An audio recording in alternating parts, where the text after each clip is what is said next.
नमस्कार। जय श्री राम। प्रभु श्री राम की कृपा हमेशा आप सब पे बनी रहे। चलिए आज जानते हैं बृहस्पतिवार की पूजा कैसे करें और उनकी व्रत कथा। बृहस्पतिवार को किस तरह से पूजा का आरंभ करें और उनकी कथा सुनने से क्या लाभ होता है, इसके बारे में आज जानेंगे। बृहस्पतिवार की पूजा विधि। दैनिक क्रियाओं से निवृत्त होने के बाद व्यक्ति को स्नान कर स्वच्छ वस्त्र धारण करने चाहिए। इसके पश्चात पूजा घर में भगवान विष्णु की प्रतिमा या तस्वीर को पीले फूल, हल्दी, चने की दाल, पीले चावल और धूप अर्पित करना चाहिए। इस दिन भगवान को बेसन के लड्डू का भोग लगाना चाहिए। इस दिन कोशिश करें कि केले के पेड़ की पूजा करें, यह श्रेष्ठ माना गया है। पूजन के बाद नारायण कवच और विष्णु सहस्त्र नाम का पाठ करना चाहिए। बृहस्पतिवार पूजा का महत्व। बृहस्पतिवार के दिन केले के पेड़ की पूजा करने का विधान है। ऐसी मान्यता है कि केले के पेड़ में भगवान विष्णु का वास होता है। इस दिन भगवान विष्णु का व्रत और पूजा करने से मनोकामनाएं पूर्ण होती है, स्वास्थ्य लाभ होता है और माता लक्ष्मी सदा प्रसन्न रहती हैं। बृहस्पति देव को ज्ञान का कारक माना जाता है, इसीलिए विद्यार्थी यदि यह व्रत रखते हैं या पूजा करते हैं तो परीक्षा में सफलता प्राप्त होती है। गुरुवार के दिन भगवान विष्णु की पूजा करने का विशेष महत्व है। बृहस्पतिवार के दिन व्रत रखने से भगवान विष्णु प्रसन्न होते हैं और घर में सुख समृद्धि बनी रहती है। धार्मिक मान्यताओं के अनुसार बृहस्पतिवार के दिन पीले वस्त्रों का धारण करना बेहद शुभ माना जाता है। इस दिन जो भी व्यक्ति व्रत का पूरे विधि विधान से पालन करता है, भगवान विष्णु उसके सारे दुखों को हर लेते हैं और घर परिवार में हमेशा सुख शांति बनी रहती है। बृहस्पतिवार के दिन सुबह उठकर स्नान कर पीले वस्त्र धारण करें। बृहस्पतिवार के दिन पूजा घर में केले के पेड़ के नीचे बैठकर भगवान विष्णु की पूजा करनी चाहिए। इस दिन भगवान विष्णु की प्रतिमा रखकर पूरे विधि विधान से उनकी पूजा करें। इस दिन भगवान बृहस्पति की कथा अवश्य सुने। बृहस्पतिवार के दिन केवल पीले भोजन करें। इस दिन जल में थोड़ा सा हल्दी मिलाकर केले के पेड़ में अर्पित करें। यदि कोई व्यक्ति संपूर्ण विधि विधान से इस व्रत को करता है तो भगवान विष्णु उसके सारे कष्ट हर लेते हैं।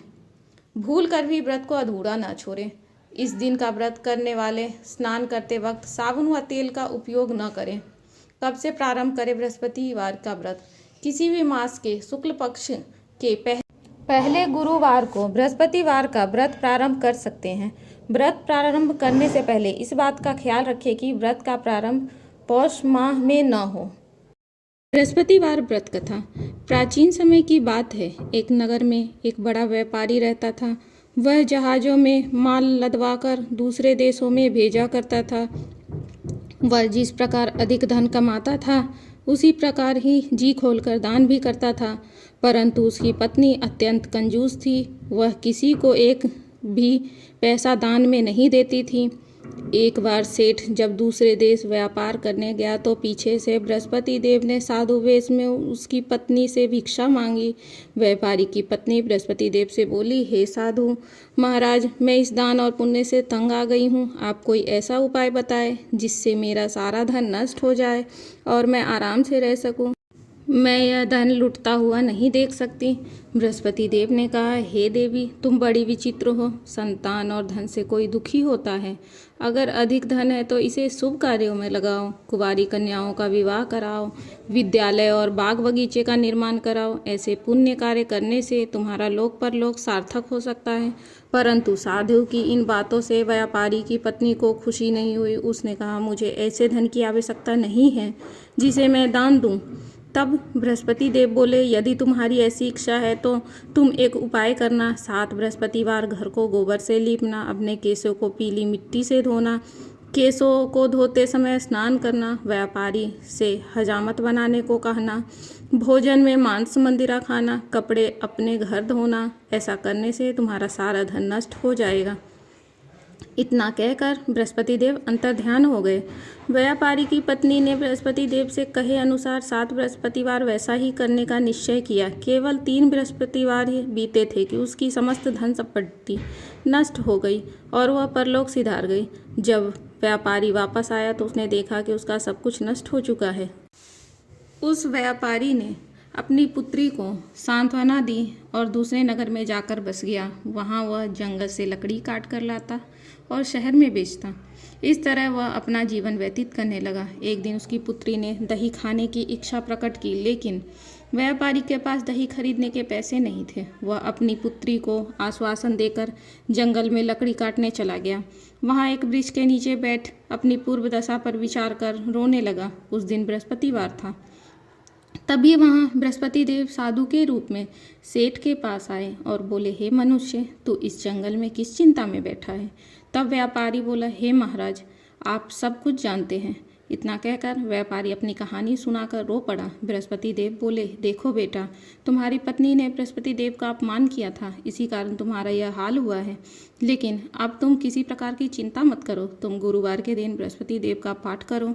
2 पैसे के चने और गुड़ लेकर जल के लोटे में शक्कर डालकर वह अमृत और प्रसाद अपने परिवार के साथ सदस्यों और कथा सुनने वालों में बांट दो।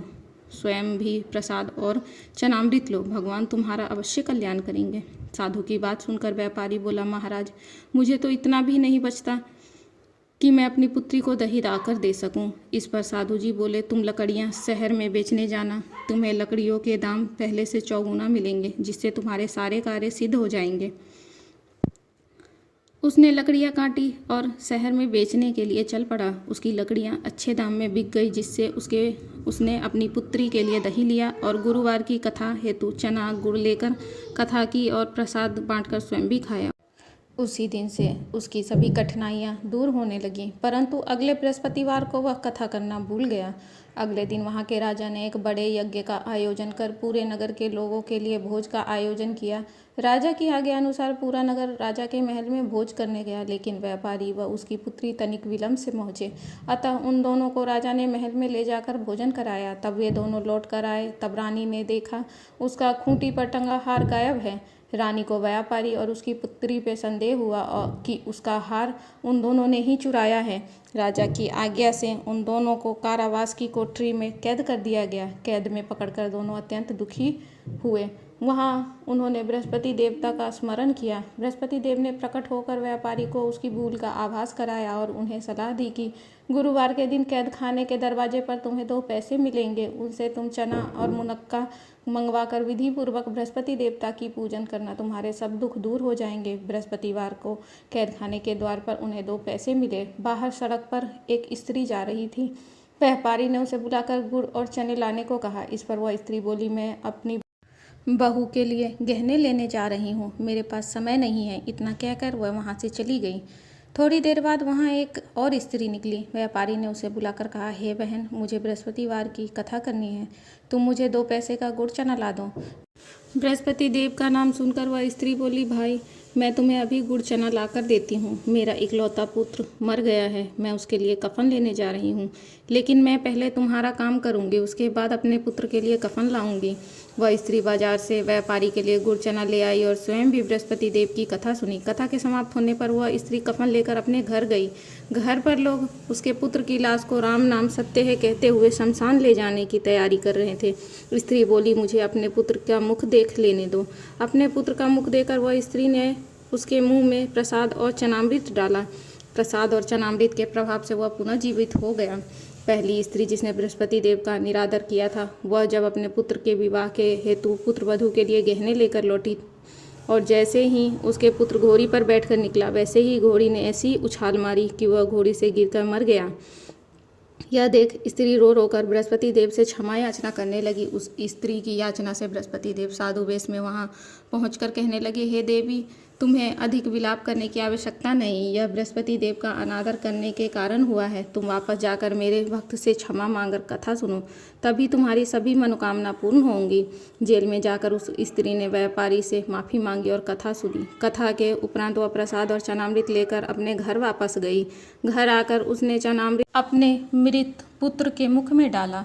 चनामृत के प्रभाव से उसका पुत्र भी जीवित हो उठा। उसी रात बृहस्पति देव राजा के सपने में आए और बोले, हे राजन, तूने जिस व्यापारी और उसके पुत्री को जेल में कैद कर रखा है वह बिल्कुल निर्दोष है। तुम्हारी रानी का हार वहीं खूंटी पर टंगा है। दिन निकला तो राजा ने रानी का हार खूंटी पर लटका हुआ देखा।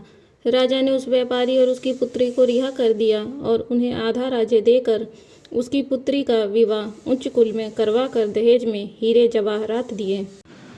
जिस तरह से राजा की सभी इच्छाएं बृहस्पति जी ने पूर्ण की, उस तरह से जो कोई भी बृहस्पतिवार के दिन भगवान विष्णु की पूजा अर्चना सच्चे भाव से करता है, भगवान उसकी हर एक मनोकामना पूर्ण करते हैं।